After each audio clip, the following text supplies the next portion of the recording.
A vigil is being held right now for the 3 first responders killed in Burnsville this weekend. This is a live look right now as the community, city and state leaders pay tribute to police officers Paul Elmstrand and Matthew Ruge, as well as firefighter paramedic Adam Finseth. Senator Amy Klobuchar was one of the first to address the crowd. The state mourns with you and the nation mourns with you. I think about these 3 men, so young, taken away at really their whole lives in front of them. Tonight, we have team coverage of the tragedy.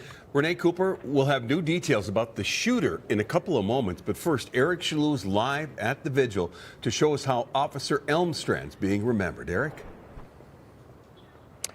Yeah, we continue to see folks that are showing up here for the vigil that began at 5:30. The mayor of Burnsville saying a short time ago from the podium, our hearts are broken. A lot of tears in the crowd as well. As you mentioned, we're learning more about the 3 men who lost their lives and the impact they had on the community, including police officer Paul Elmstrand, who was very active in his community church.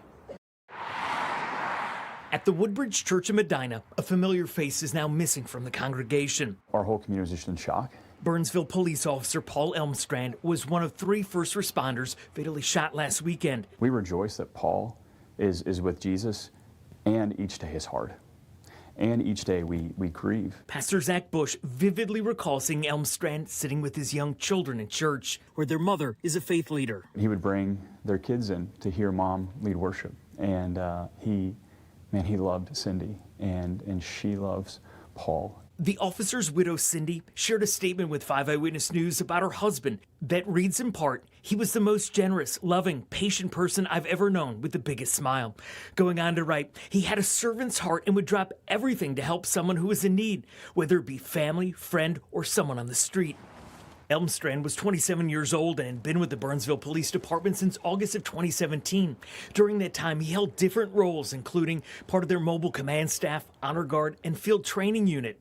The thing that I keep coming back to is he was so personable. He would make anyone feel seen. He would make anyone feel heard. The community lined the streets Tuesday afternoon as a procession took the fallen officers, including Elmstrand, to a funeral home in Jordan. A heart of sacrifice, of selflessness, of servitude.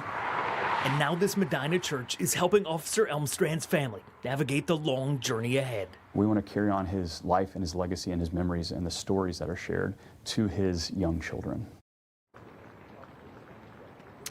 Starting by getting a meal train going for his family and also a fund to help his 2 children and his wife, who's the faith leader at their church. I listened a short time ago. One of the city leaders that came up to the podium thanked the many departments here in the South Metro that have offered their assistance, including some of the fire departments that are help taking calls for Burnsville Fire as they grieve.